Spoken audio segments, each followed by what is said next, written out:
Hey everybody, how you doing? Well, that's good. Welcome to PHLY Flyers. My name is Bill Matz. I'm your director of fun and games for the evening. Joining me as always is Philadelphia's #1 hockey beat reporter, Charlie O'Connor. What's going on today, Chuck? Nothing. And William, we are going to do our best to help guide everyone watching the show through the two worst sports days of the calendar year. These are the true dark times when there are no sports going on Charlie, at all. You say there are no sports going on at all. You weren't here as early as I was, out in our little green room, living room, whatever the hell you want to call it area. Okay.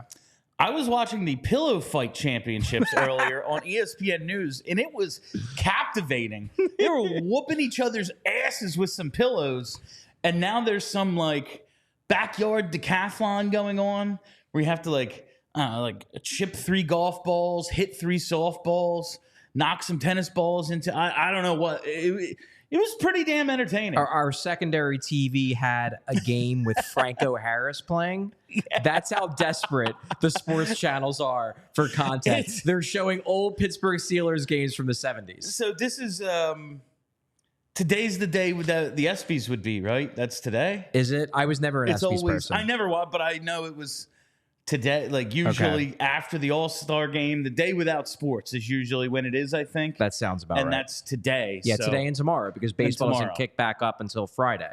Yeah, so we'll do our best to help you through this honestly, very tough time for all sports fans. It's a rough time out there for us content producers. That's why you see all the rage bait lists out there. I honestly don't think our list, while it is PHLY Rank Week and it's Rank Week throughout ALLCITY, I honestly don't think these are rage bait lists. Like, one, I always think the historical conversation is way better than like, hey, these are the top 10 quarterbacks today.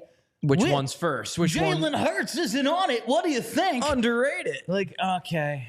All right. I don't care.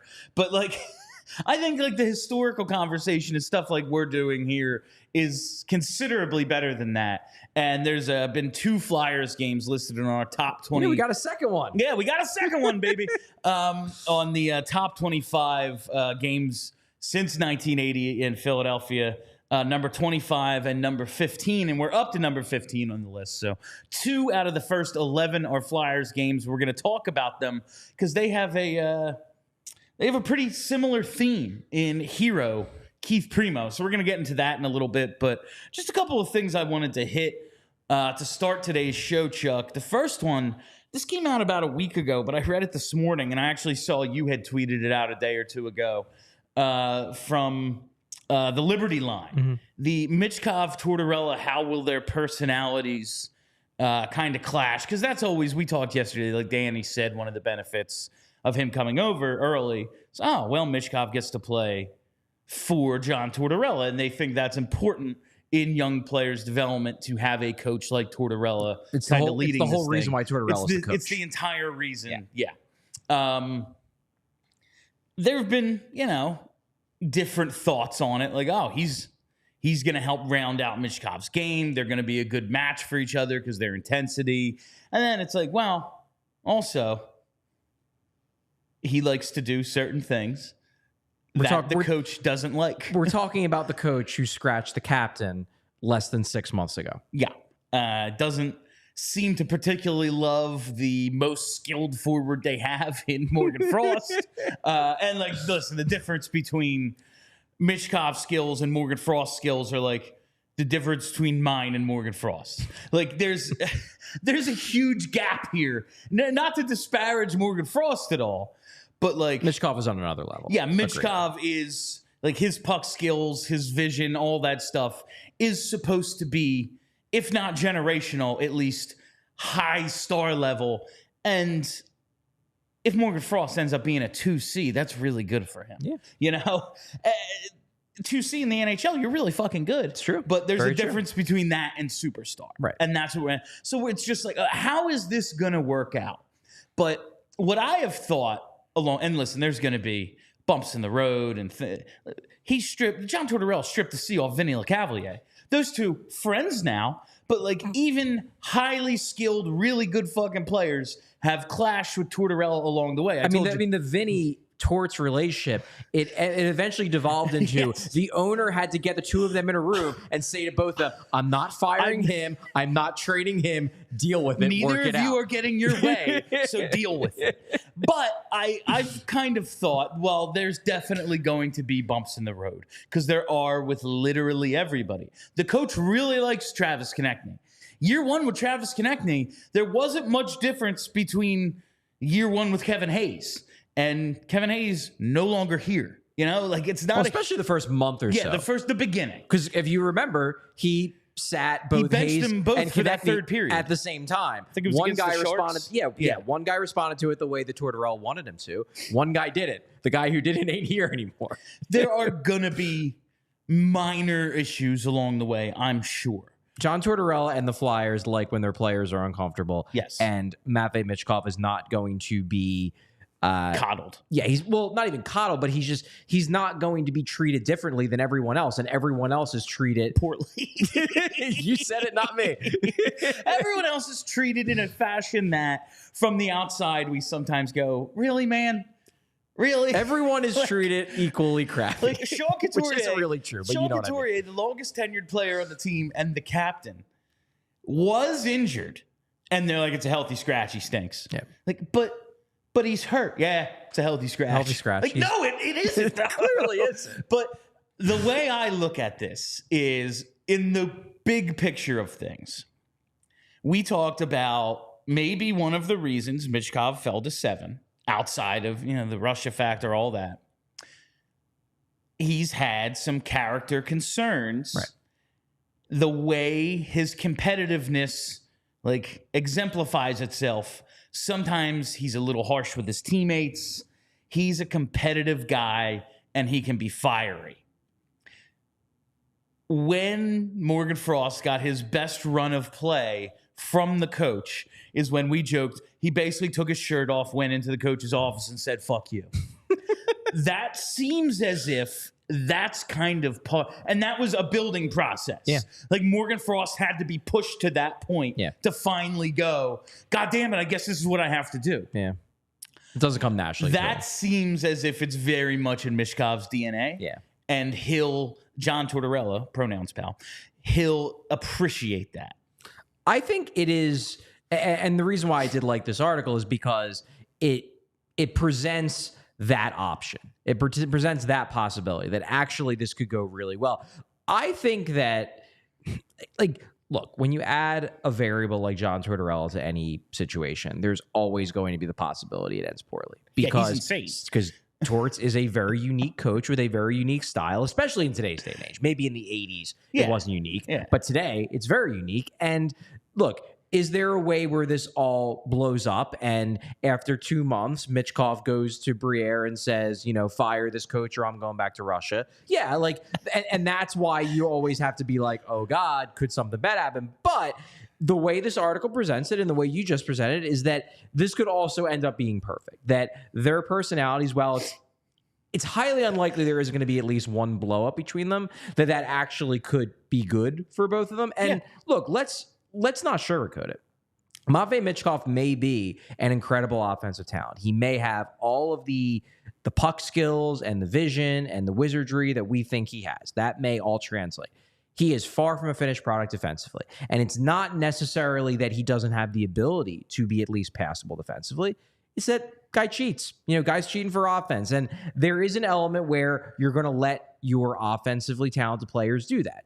Tortorella lets Konechny get away with those kind of plays. Tortorella let Artemi Panarin get away with plays like that because you can pencil him in for 90 points a year. And it's like, all right, well, yeah, he's gonna blast his own a little early sometimes, but it all works out. Whereas if Morgan Frost can only score 40, maybe don't do that. Also, you're a center.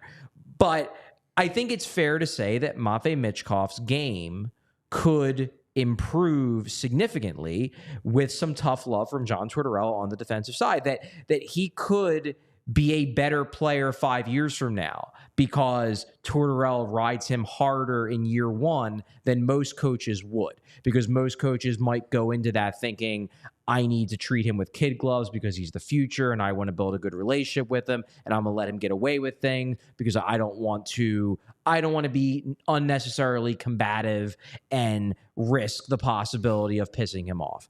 John Tortorella, while I do think that Danny and the gang may be like, okay, well, there's some things you can't do. Like, you can't scratch him without talking to us. You can't say in the media he should be in the minors and I'm just not allowed to do it. Like, those things maybe he can't do.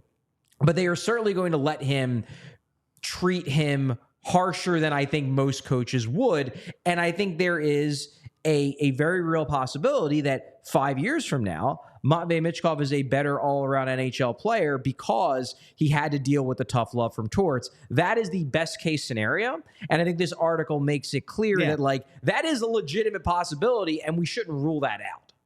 Absolutely. I started laughing there, Charlie, because you said maybe most coaches wouldn't want to be unnecessarily combative, and I'm just thinking of, like, an eventual memoir or, like, 30 for 30, unnecessarily combative, the John Tortorella story. That's really true. Like, that is maybe the leading title for his, autobiography. You know what it would be? It would be like the title would be unnecessarily combative, but the would be in parentheses. Yes, it would be stylized. That's perfect. Yeah, that's perfect. So it would be necessarily combative. Yeah. And I'm just like thinking about this is very much a great buddy cop movie. Like the young hotshot and the old grizzled vet. But like I was just thinking about the ESPN duo of Mark Messier and PK Subban. Mm-hmm. And you can have your criticisms about each individually. But I think as a combination, they actually complement each other very well because on the surface, they are so different. The old, grizzled jerk off in Messier. Yeah. Like, I give out a leadership award because I can. Because I can. Yeah. And then, that is low key. That is insane. It's awesome. Low key insane. It started out as like a monthly column and became recognized NHL award. Yeah. But anyway, and then you have PK Subban, the face of the new generation of flashy hockey players, the suits, all that stuff. But when they start talking hockey, there is, even though maybe they come at it from different angles, like you see they're both hockey guys and they actually end up agreeing on a lot of things. Mm-hmm. And it's like how they got there was different. But at the end of the day, it's like, yeah, man, hockey is a very singular mindset, even the young guys. And I can see that there being a lot of common ground for Tortorella and Michkov. And that's not to say, again, that we won't see them barking at each other in two different languages.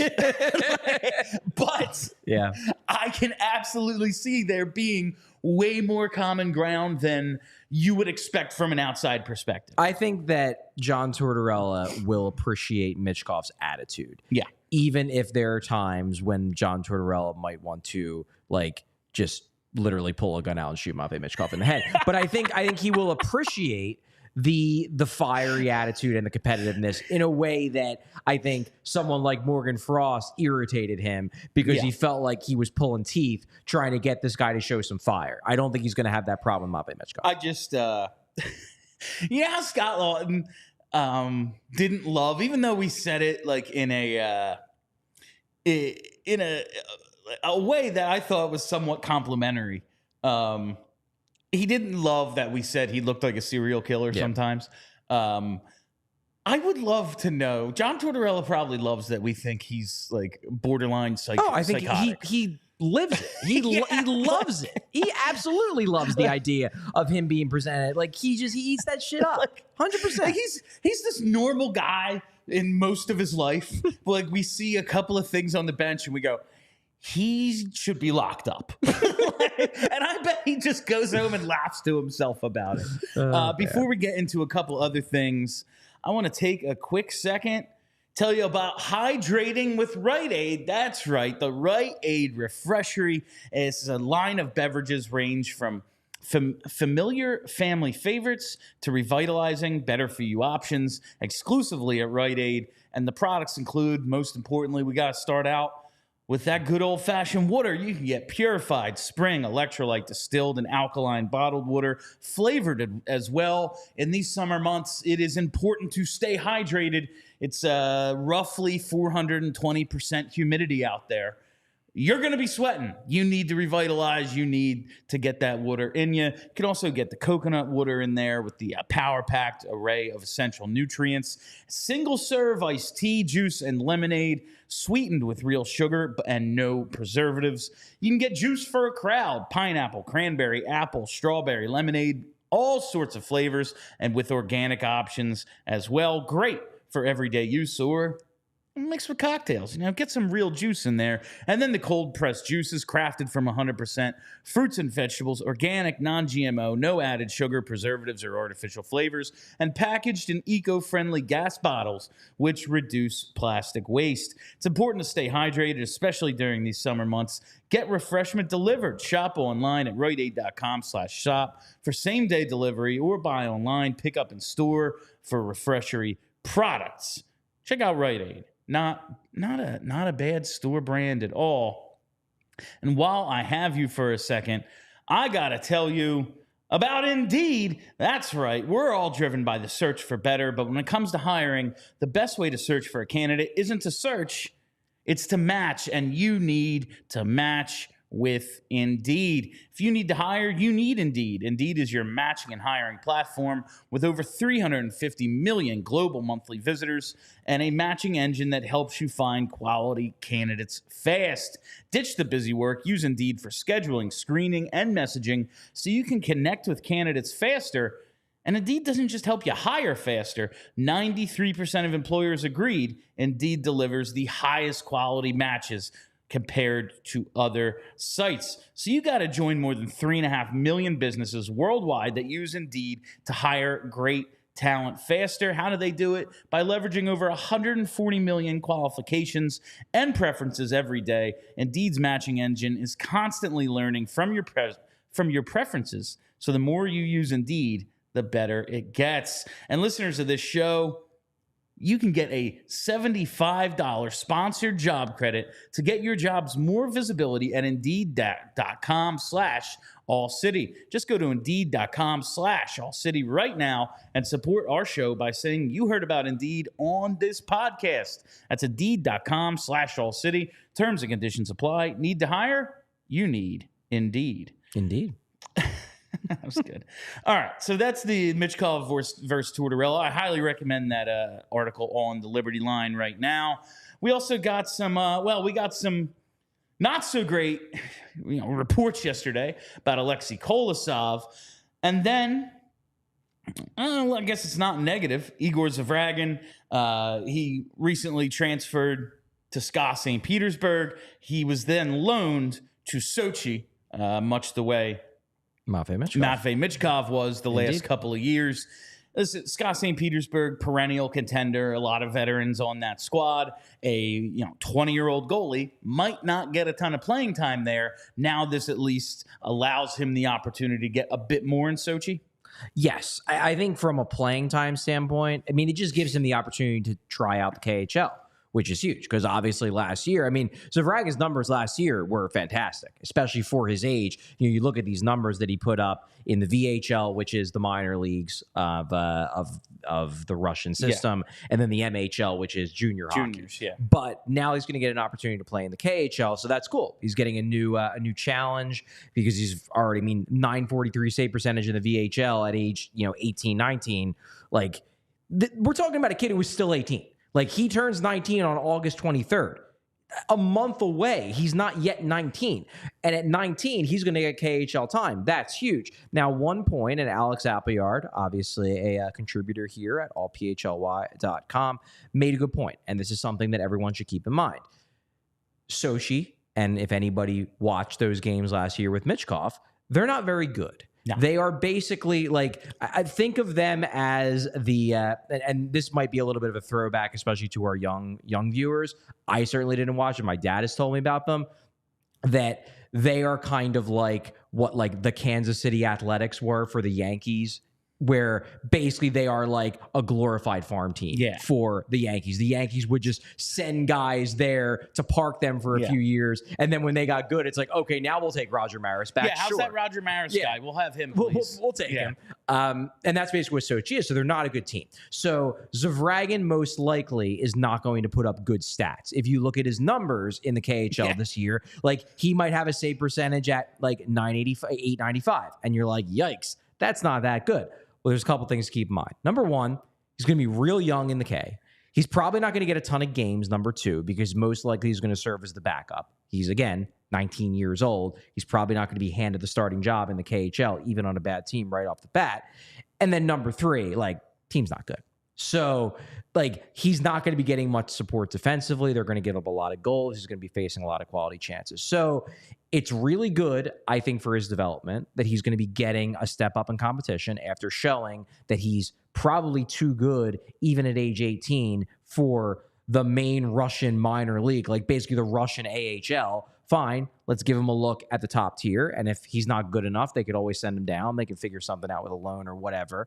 But it's good for his development. It just might not be if you bring up elite prospects in December. Like, don't be shocked and don't be especially dismayed if his numbers aren't that good. What Alex pointed out, and this is a really good point, this is why we pay Alex to contribute. He said the bigger thing you're going to want to look at is what are Zvragin's numbers in comparison to the starter at Sochi, because the starter at Sochi is a legitimately quality goalie prospect who's older than Zvragin. If Zvragin's numbers are similar, equal to, or even better than the starter, even if the numbers don't look good at first glance, that hints that Zvragin is doing a pretty good job backstopping a bad team. But I would say on the whole, it's a good thing that he's going to get some time in the KHL. Just don't be fooled if the numbers at first glance that he produces as a 19-year-old in the KHL on a not-so-great team are not that good. Yeah, like his age right now, just to put it in perspective, if he was a CHL player, he wouldn't qualify to go to the AHL. Right. Like, and that's a league, like at least level-wise in Russia, he has already dominated. Yes. So it's going to take a while. These goaltending is voodoo. We say it all the time. We have no idea what makes a good goalie or not. Their development paths are all different. It seems like we have a pretty good one here. Mm-hmm. He's exciting. He's quite advanced for his age, and that's all we can ask at this point. Yeah. Whatever his numbers are for Sochi, which if you're out there and you watched some Michkov games, like you said, they're not good. Yeah, they're bad. Like Michkov was good. Yes. The team was not. Yes, exactly. And so we'll see how that goes. But it's at least a step in the right direction for Zvragin. All right. Last thing before we get into the rank week stuff.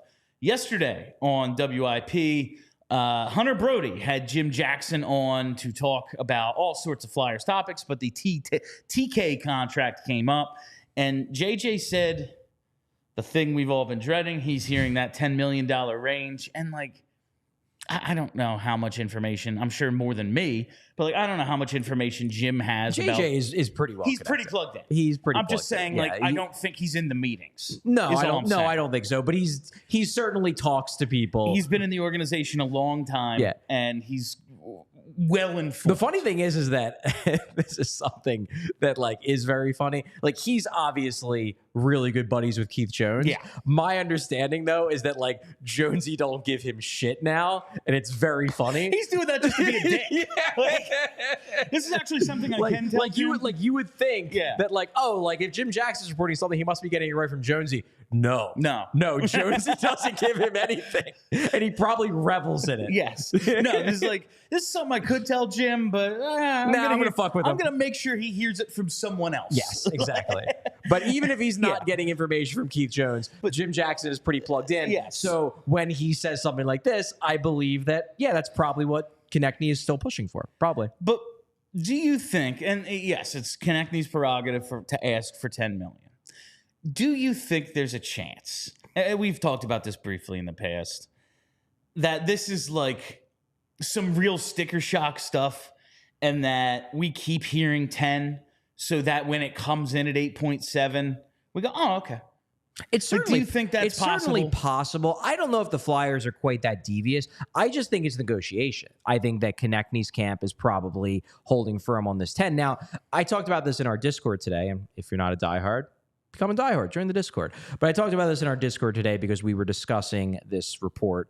I wouldn't. It's like it's on the borderline between report and rumor. It's a conversation.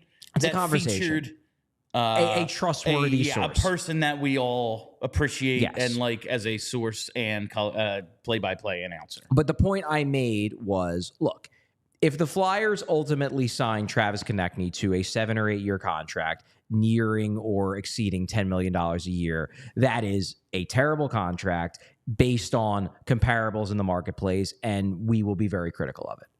However, I will note that if the Flyers were to give Konechny around $10 million on a shorter term deal, I still wouldn't love it, but I would be more willing to accept it. I would be like, sure, okay, if you are giving Konechny, say, $10 million AAV on a 5-year contract, then while I still think that's an overpay for what he is on the ice. Like, I think he's probably an $8 to $9 million a year player right now. If you're giving him $10 million a year, you're overpaying, and ideally you're not overpaying guys by $1 million or so. But it does remove one of my biggest concerns about the contract, which is how is he going to age in years 6, 7, and 8 of the deal? If you're not giving him those years, I would at least look at that deal and I'd be like, okay, so you're basically trading away one major concern in how is he going to age given his style of play and his size and the timeline concerns for the fact that you're paying a little bit of a sticker shock price for him on the front end,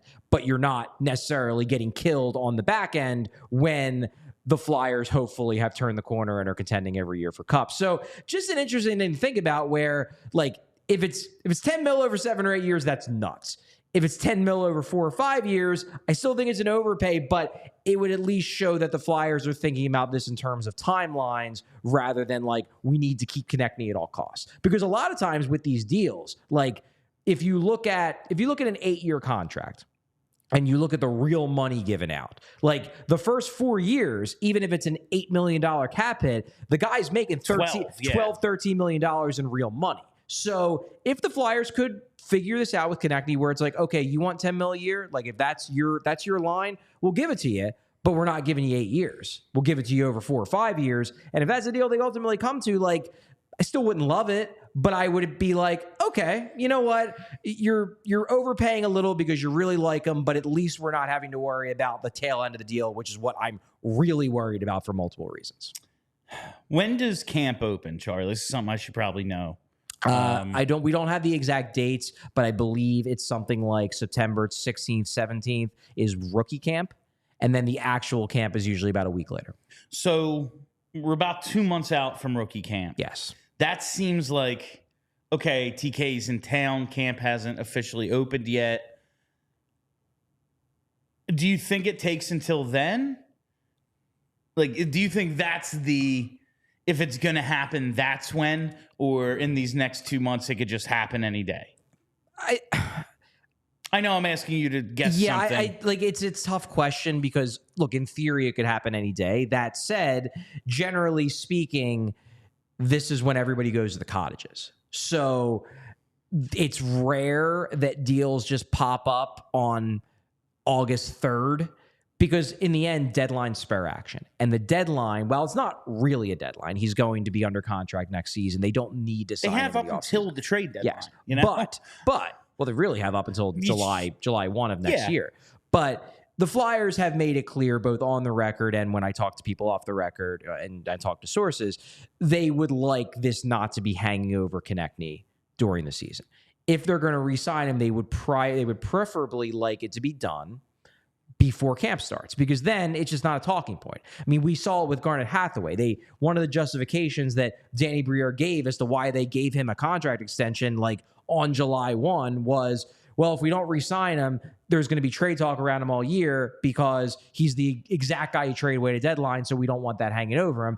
It's only going to be exponentially greater with someone like Travis freaking Konechny, who's like not just a guy you trade a 3rd round pick for at the deadline because you want some grit. He's like actually a guy who could put you over the top at the deadline if you're trying to win a cup. So I do think they will want to get it done if it's going to get done before camp starts. That said, it's not like I think it is a hard, fast deadline where it's like, well, if we don't have him signed by September, we're putting him back in the trade talks. They could negotiate with him throughout the year. It's not like they have to do it. It's just that, yeah, I think they want to. So that's a roundabout way of saying I think it is more likely this deal would be announced, this deal will be finalized in early September versus in early August. I think that is fair because deadlines spare action, and they do want this deal to be ideally finalized before camp starts. But it's not a hard, fast rule. It could theoretically be announced at any time. Maybe Travis Konechny wakes up tomorrow and calls his agent and says, I want to be in Philly. Stop with this $10 million a year shit. Just get it done. And then it gets done. That happens. But be very foolish. As of now, I do think it's probably more likely to happen closer to the start of camp because deadlines spare action. All right. And that is our daily TK update. We'll keep you apprised of the situation as things occur, but sure will. We are in that dead period of the calendar.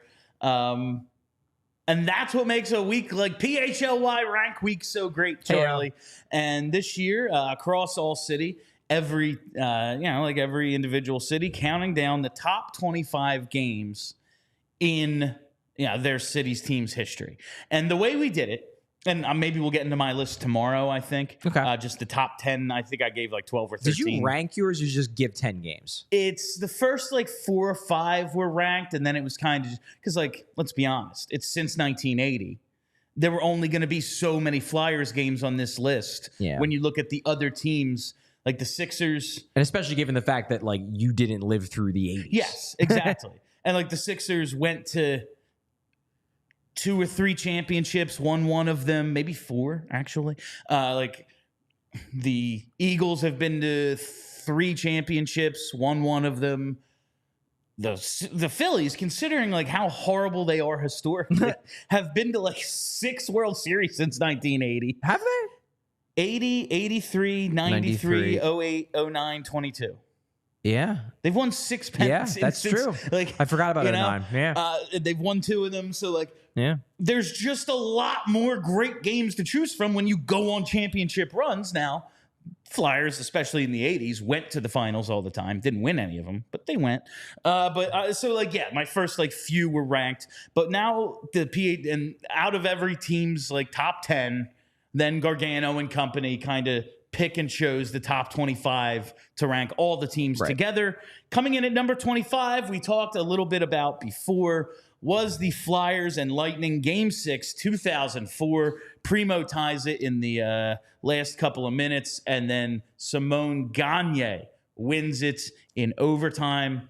It was, Charlie, we've talked about this game just in passing, how it was, for fans our age, up until Game 7 against Boston, like the seminal moment as a Flyers fan, probably for people our age. Yeah, I was in high school at the time, and it was I think it was a freshman in high school at the time, and I remember there was a like an honors convocation at my school gymnasium that night, and like I had gotten honors, so I had to go, and I remember being so mad that we were going to miss like the first period of that game. I was livid. And like we raced back home from the Northeast Philly suburbs where my school was or school is and get back for like the start of the second period. And I'll never forget that the Primeau goal in particular, just because, and I said this on Twitter, that it's just, it might be my favorite call, my favorite hockey call ever.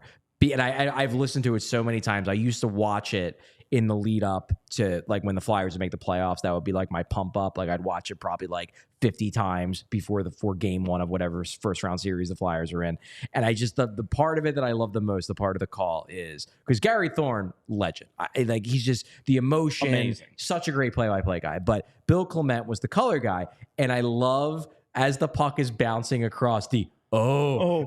And he's just like, I didn't realize he said it. He just like, it escaped his mouth because he's like, oh my God, it might happen. And then he gets all the way around the net to put it in. And then Gary Thornton loses his mind. And then, of course, the fucking chicken dance. They got that chicken, man. I love that stuff. That was incredible. And then Gagne wins it at overtime. And we talked, I think it was a show me and Kelly did. Me and Kelly and JP did. I don't think you were here. You were like, man, especially that run, but you throw in the 2000 goal in the 5 overtime game. And it's like, man, Keith Primeau, just so clutch.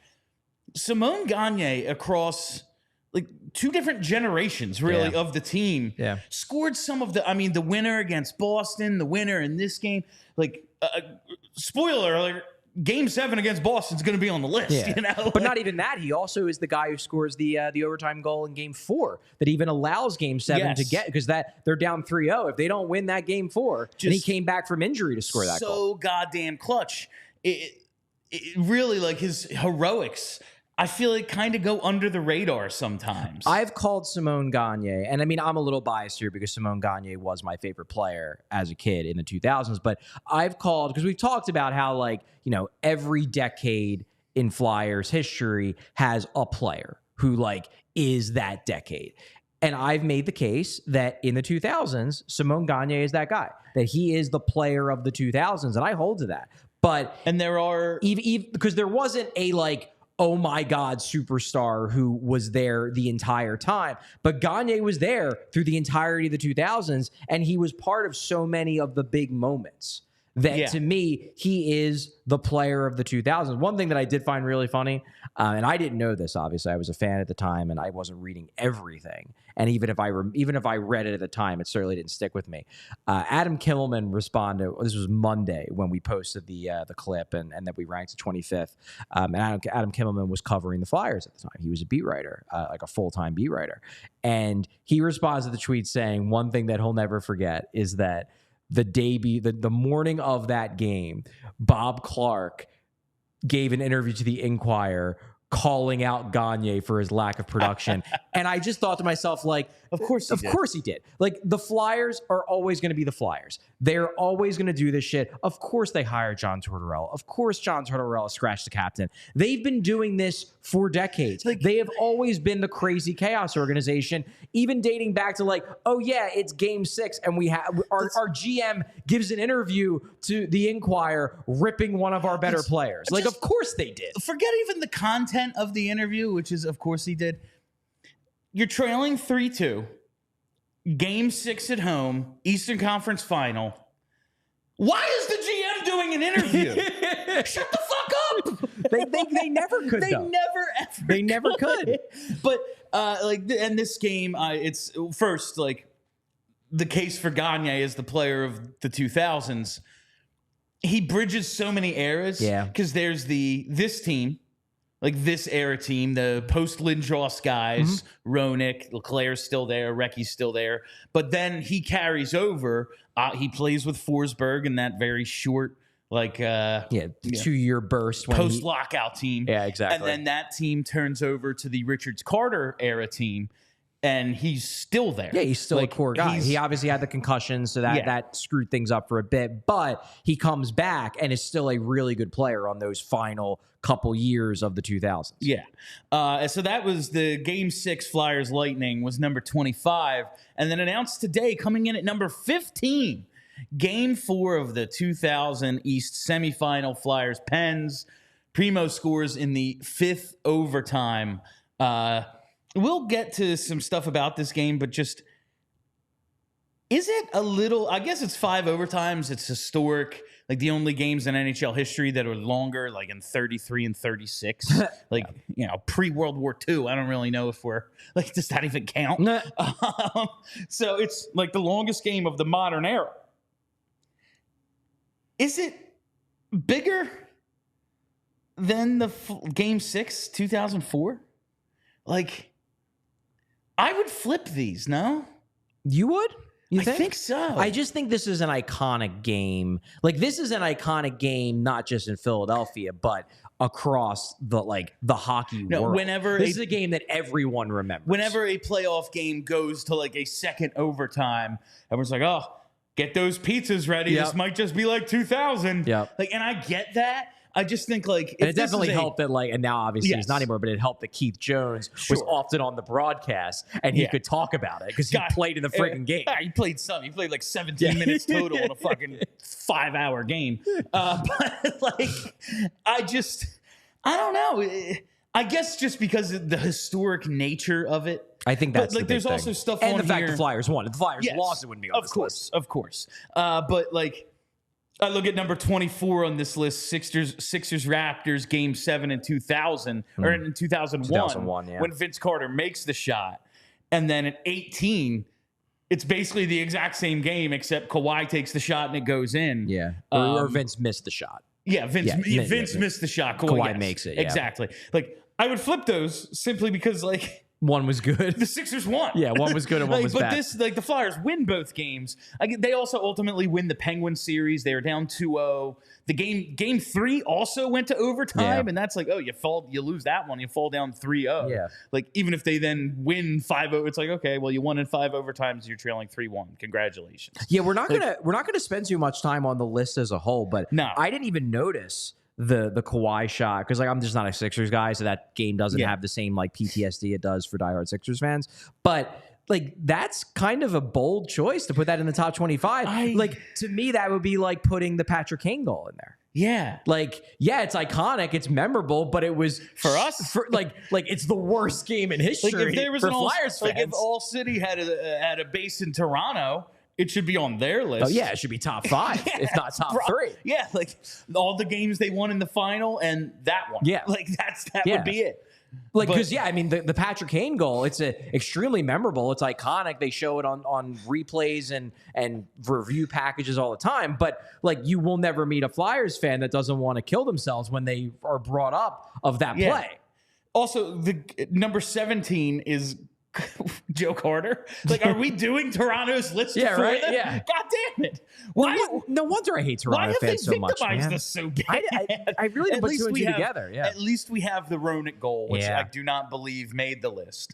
That was why have they victimized us so bad? Fucking Toronto, But the game 4, so we have those 2 games: the game 6 against the Lightning in the 2004, and game 4 against the Pens in 2000, 5 overtimes. And it made me just think like, there's only going to be, I don't know, probably at most 3 more Flyers games on this list, probably 2 more. There's a real theme here in terms of Keith Primeau.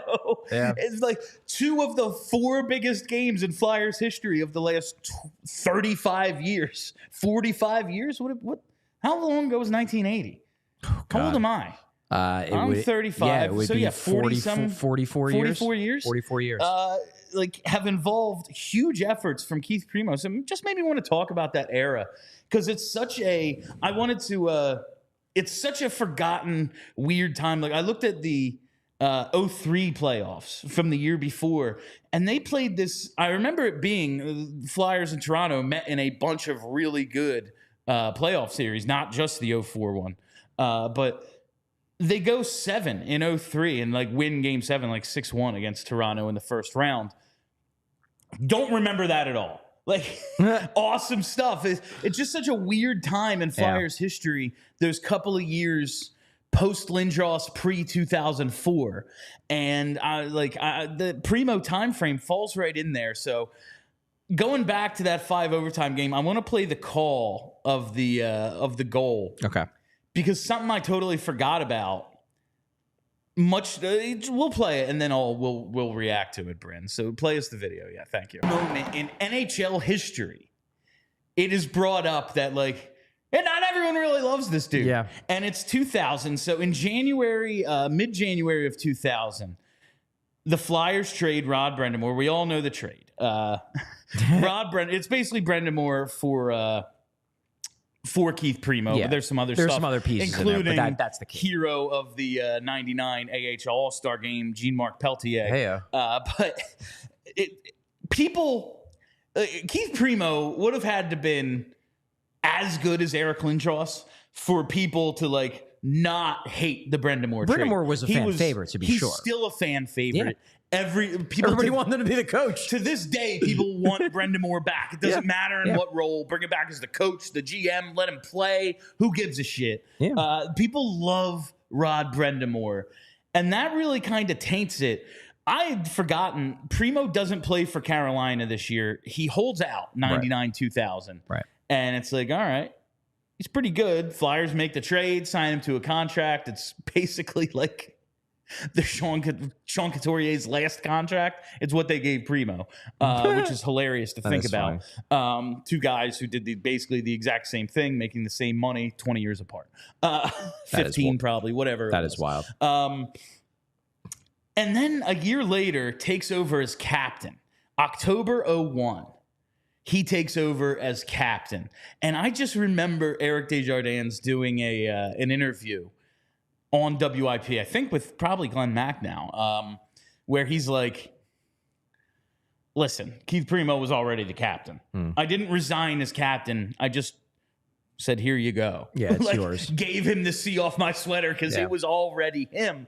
And that's crazy to think like this guy was much maligned up until this point of the 5 overtime goal. And then all of a sudden he's the captain of the team. And I would argue that he remained maligned. Yes. Like that's the thing that is fascinating to me about the Philadelphia career of Keith Primeau, because now we talk about him and fans will almost speak of him in like hushed tones, that he's everything that's good about being a Flyer. And it all really, and like, look, the 5 overtime goal is part of it because now that becomes part of his legacy. Understandably, it was an iconic goal, but it's almost entirely because of the playoff run in 2004. 100%. Because people, and I brought this up before the show, I equate it to kind of like Pat Burrell, where Pat Burrell is now viewed as just like, yeah, everything's great. We love Pat. He's a legend. But it was in large part because of how it ended, because he is able to leave as the guy who led the parade down Broad Street. He brought the title. You know, he's at the front of it. He had the big hit after the stoppage in Game 5, so he came through. But there were long stretches of Pat Burrell's time in Philly where people freaking hated him. You know, he was a first overall pick. He didn't live up to expectations. He had years where he was hitting 200. The power went away a little bit. 03 year, he had the 37 home runs in 02. We go get Jim Thome. It's like, this fucking lineup's going to be insane. Yeah. And then Burrell hits like 203. Yeah. Yeah. And everyone turned. There were long stretches of his tenure where people hated Burrell and people wanted him gone. And now it's been whitewashed as like, well, we always love Pat Burrell. And I think the same thing has happened to a degree with Keith Primeau. Like in this call, it says he's much maligned.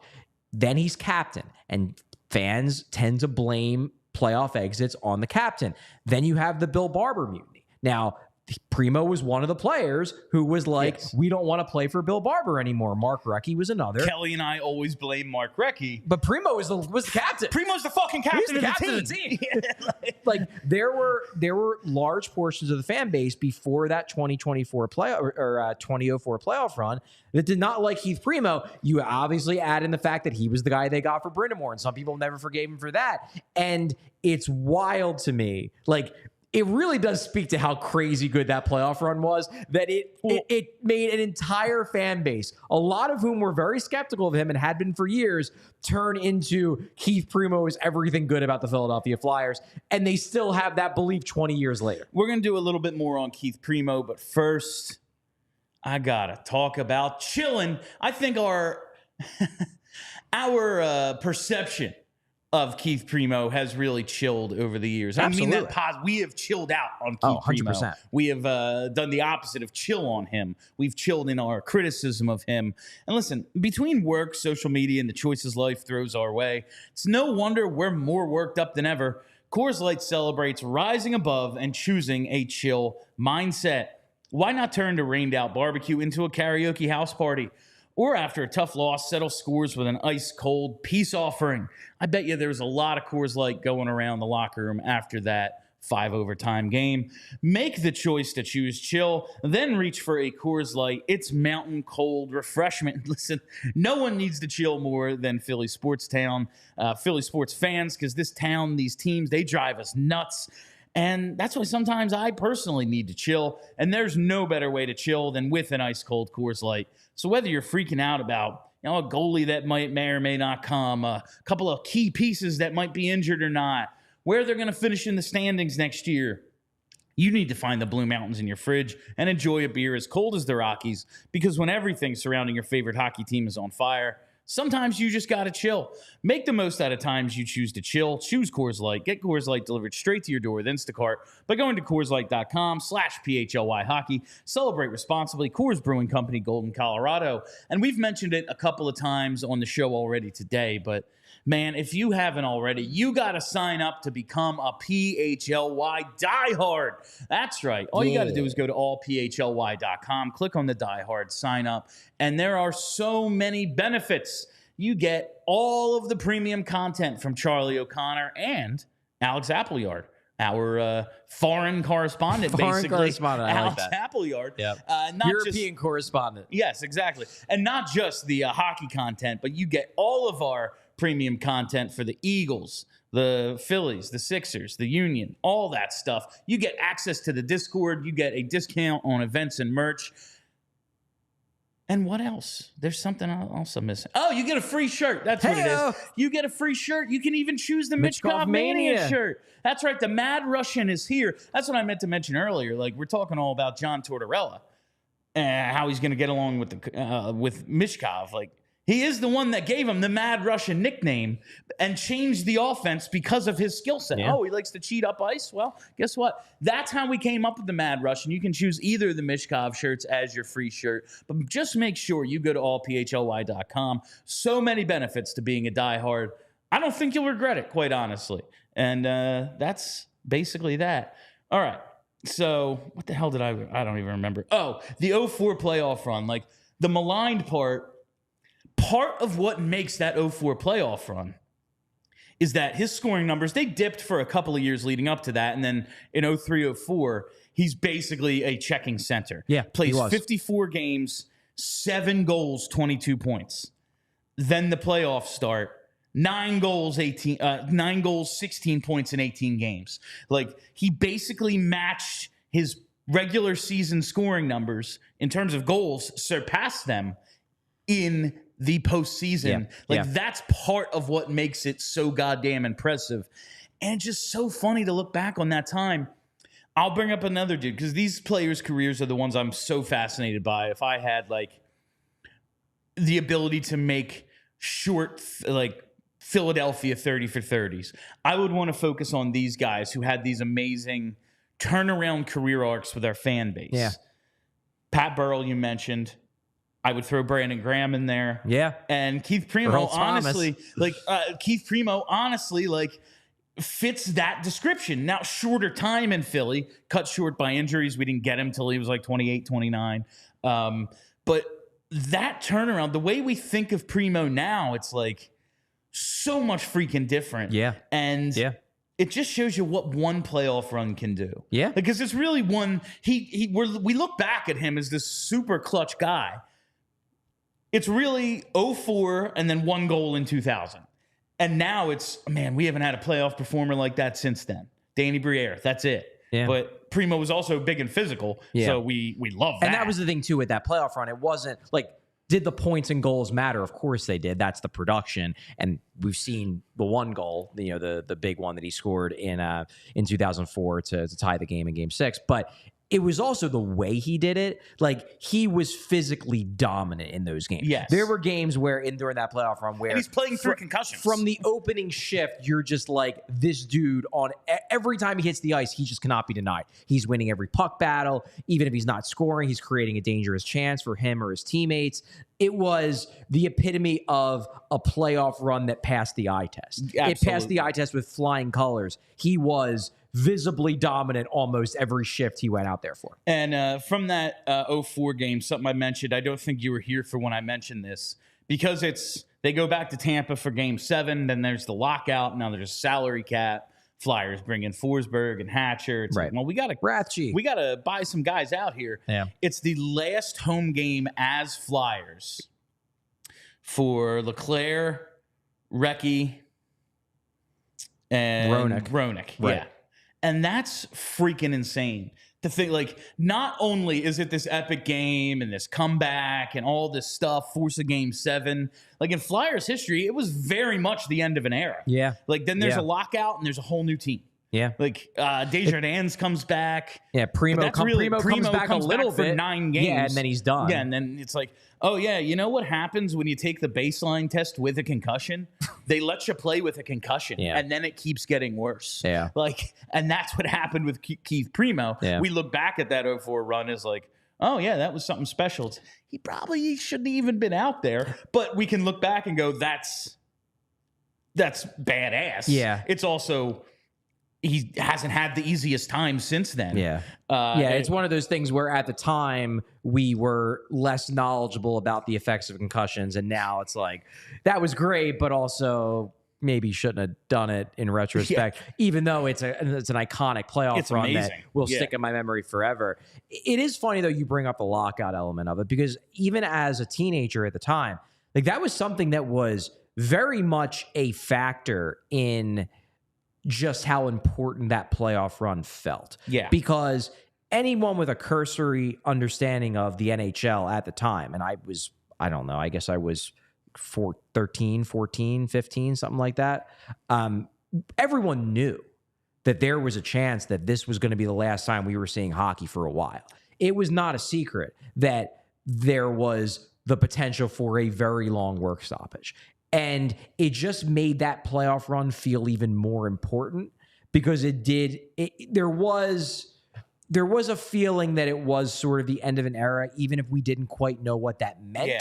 It was just like, well, there really might be no tomorrow for quite a while. So all these games have even more meaning, because who the hell knows the next time we're going to have hockey to watch. And I always look back at that 04 team like, yeah, there's some big names there, but they're all in their mid-30s. They're all playing through concussions and age and injury, like all this stuff.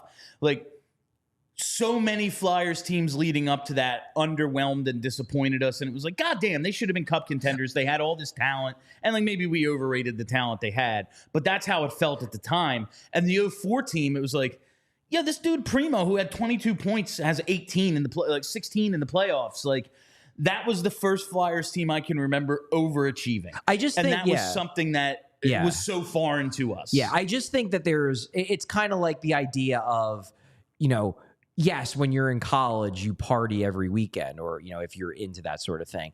But there's something different about like senior week, like that final week before you graduate. It has more meaning because it's about to end. Yes. And it just felt like that entire playoff run, it was their last shot. It had more meaning because everyone knew that, you didn't know who was going to be gone. You didn't know what state the NHL was going to be when it came back, but you knew that this was the end of something. And it just felt like everyone on that team, with Primeau, the captain, leading the way, was putting everything out there because they knew that this was it on multiple levels. Before we hit Super Chats, I just want to thank our diehards for being such a big part of today's show and everything we do here at PHLY. We literally couldn't do it without the diehards. So allphly.com. Sign up. Become a diehard. Yeah. All right, we have one Super Chat today from Gary B. Let's see what it is. He says, Michkov versus Torts will have some epic battles this year. I have no doubt Torts will try and bench Matvei. I'm expecting one scratch. I guess I am, but also, as much as we think of, and this kind of came up in the Liberty Line article as well, while Tortorella is so like, you have to play my way, you have to do things a certain way, we need to be hard back checking, we have to be blocking shots, we have to be responsible defensively, structure. He knows that they can't score. True. Like, as much as we have talked about the way, Morgan Frost needs to be tougher, he needs to do this and that, really, The biggest problem with Morgan Frost is that he's just a 40-point player. At least that was the biggest problem this year. Because and this is where he got scratched. He got scratched 10 times this year. Because in the first 2-3 months of the year, we would talk to Torts, and he would say, honestly, Morgan's done a great job of rounding out his game. I love what he's doing away from the puck. He's worked really hard to improve that area of his game. I have no issues with that anymore.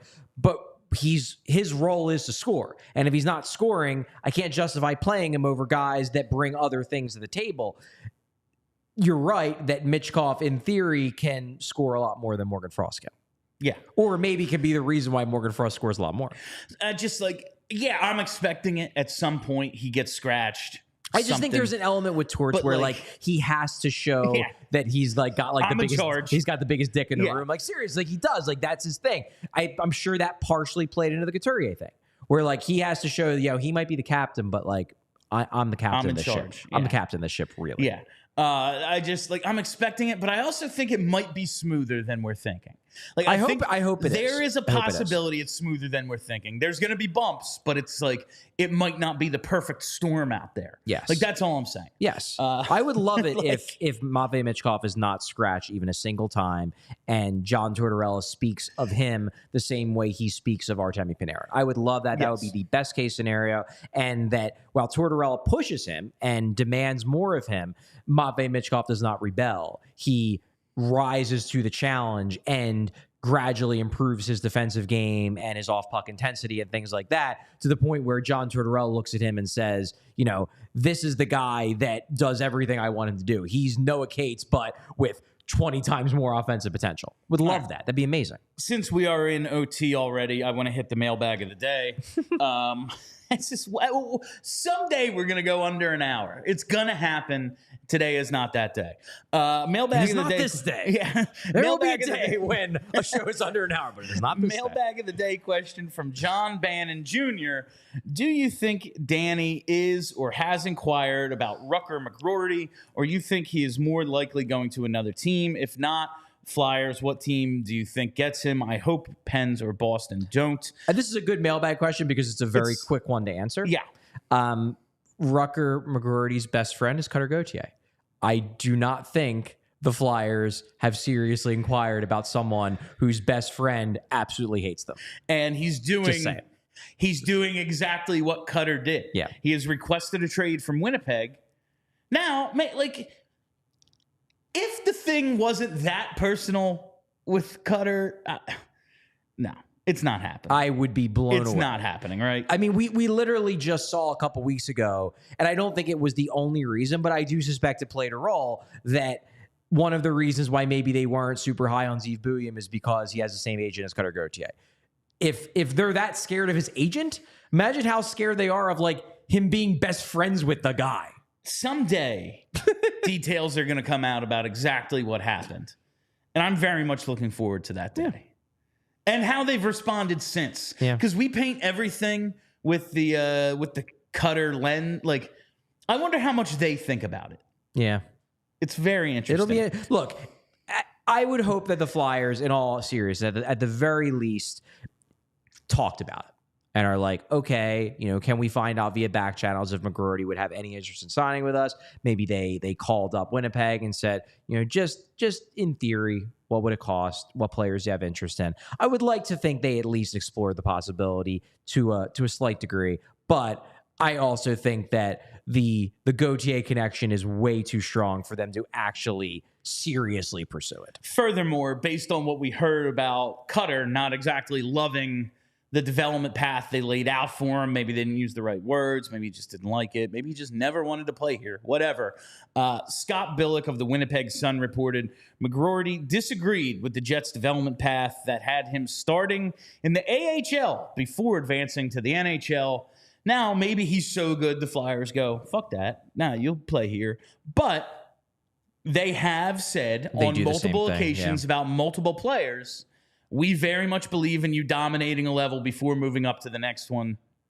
Well, maybe he'd have the same path here and wouldn't be all that happy with it. Yeah. All right.